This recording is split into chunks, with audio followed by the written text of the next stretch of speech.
Política é com ela, Lana Canepa, direto de Brasília. Lana, então está rolando no Conselho de Ética da Câmara a discussão da cassação do deputado Chiquinho Brazão, acusado de ser um dos mandantes da morte da vereadora Marielle Franco. Como é que está lá?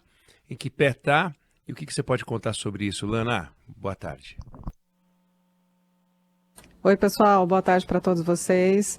O Conselho de Ética ainda não entrou nesse processo, né? Eles estão analisando outras pautas, mas eu quero aproveitar essa discussão do dia de hoje para falar um pouquinho com vocês sobre como o Conselho de Ética das duas casas é praticamente inoperante, né? Então, vamos falar sobre isso, porque acho que já destaco de cara o número do Senado, para vocês entenderem do que é que eu estou falando. A última vez que o Senado Federal cassou o mandato de um senador foi em 2016, Delcídio do Amaral.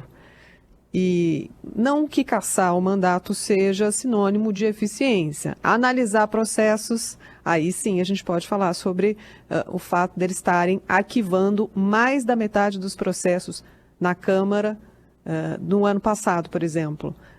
Os dados estão aí colocados para qualquer um que tiver curiosidade para entender, mas na Câmara, dos 29 processos que estavam no Conselho de Ética no ano passado, 19 foram arquivados. E no Senado, dos 13, 6 foram arquivados. Então, não só eles arquivam muito, analisam pouco, mas punem muito menos ainda. É esse Conselho de Ética que logo mais vai analisar o caso de Chiquinho Brazão.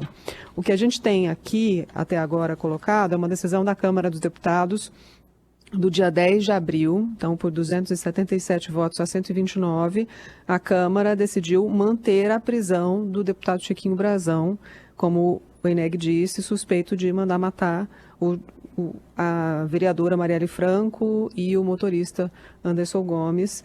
E é importante colocar esse assunto em discussão, porque o que eu ouvia nos bastidores é que essas pautas são muito sensíveis, porque a prisão de um parlamentar no exercício de um mandato assusta muito os deputados e os senadores, né? Há algum tipo de extrapolação ali dos outros poderes em impedir que alguém exerça o seu mandato legitimamente. Então, muito do que eu escuto no Conselho de Ética é essa acusação não tem a ver com o exercício do mandato, por isso não vale a discussão aqui.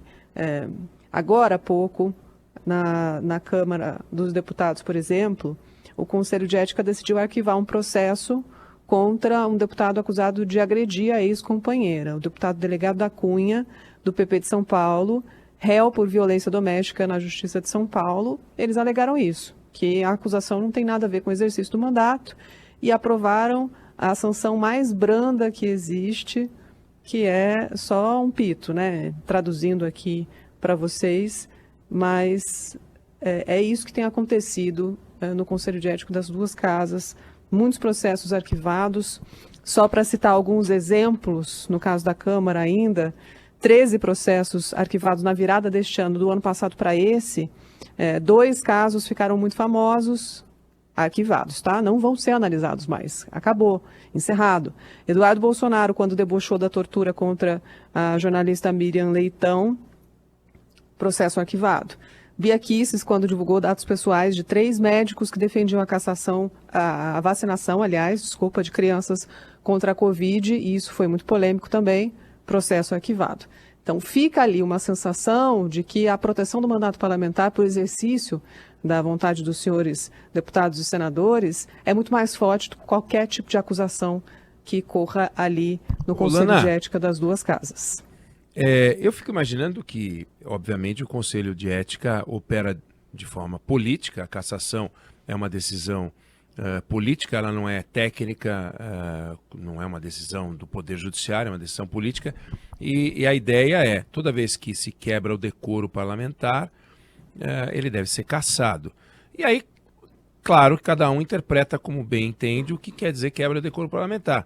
Aí ele esmurrou a mulher ou a ex-mulher. Não, isso não é quebra de decoro parlamentar, é quebra da cara da ex-mulher ou da mulher. Qual é a lógica?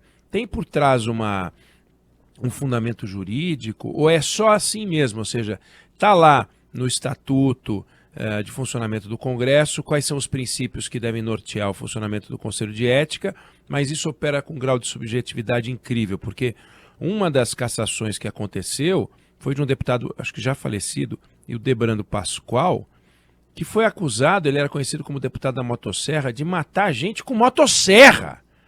Esse foi cassado. Então, será que o critério é só assim, se usou motosserra e fatiou alguém, aí tudo bem, aí é quebra de decoro? Como é que é isso, Lana? É muito subjetivo mesmo. O Conselho de Ética indica, em alguns casos, um relator, aliás, esse é o procedimento, né? Burocrático, assim dizendo, um relator que vai opinar pela cassação ou não do mandato, que é o que está em discussão. No caso do Chiquinho Brazão, vocês vão de lembrar que foi um processo que estava uma batata quente, ninguém queria essa relatoria. Eles tentaram por 3 rodadas diferentes de sorteio, e aí o deputado tem que aceitar. Ele é sorteado numa lista de 3 e tem que aceitar. Foi todo mundo recusando, ninguém queria esse processo. Então, agora, a gente tem a indicação da deputada Jaque Rocha, que é do PT do Espírito Santo, e ela defende a cassação e vai apresentar o documento logo mais. Aí é submetido à avaliação dos colegas. Mas, muitas vezes, Oineg, o que acontece, primeiro que a avaliação é muito subjetiva, como você bem colocou, não tem no regimento o que pode ter como consequência como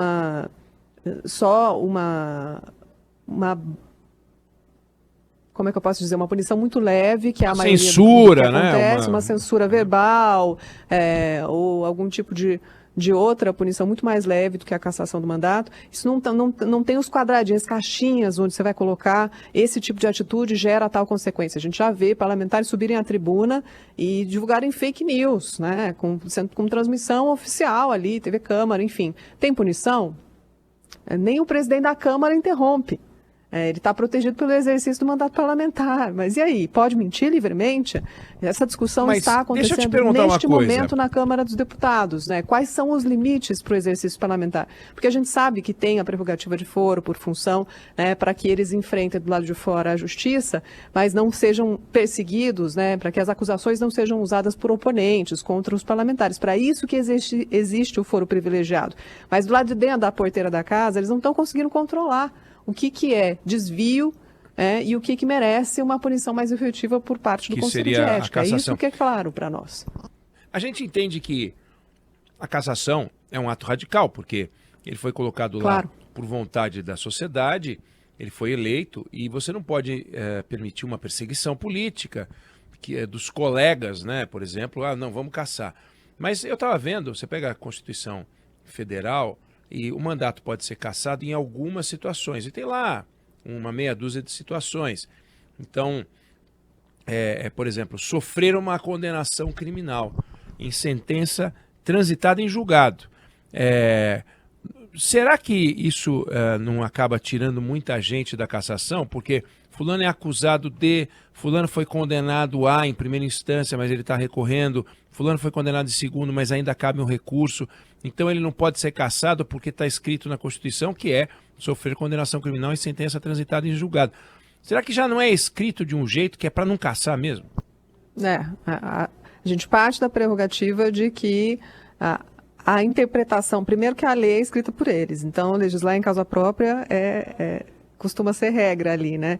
Mas a aplicação, a interpretação que é dada também muitas vezes privilegia os parlamentares a terem mais espaço possível para a sua defesa. No caso de hoje, que a gente estava citando agora há pouco, o Conselho de Ética arquivou o processo contra um deputado, o delegado da Cunha, do PP de São Paulo. Ele é réu por violência doméstica. Ele nega as acusações e vai se defender. E tem o direito de se defender até o fim do processo. Mas a pena, censura verbal, que vai ser colocada em prática pelo presidente da Câmara, Arthur Lira, durante uma sessão plenária. Então, para quem já acompanhou uma sessão na Câmara dos Deputados, que dura 1h30, 2 horas, uma censura verbal no meio de um processo, enfim, não é nem ele que é obrigado a ir ao microfone e se retratar de alguma forma de algum ato que tenha cometido.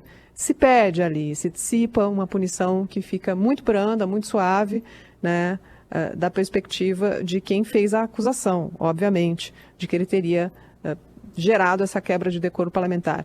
Fato é que a sociedade espera muito dos seus deputados e senadores, vota e coloca esse voto de confiança para que eles vão até lá, o Congresso Nacional, e nos representem. E ajam como se fosse uma extensão das nossas vontades, das nossas virtudes, né? Das nossas expectativas.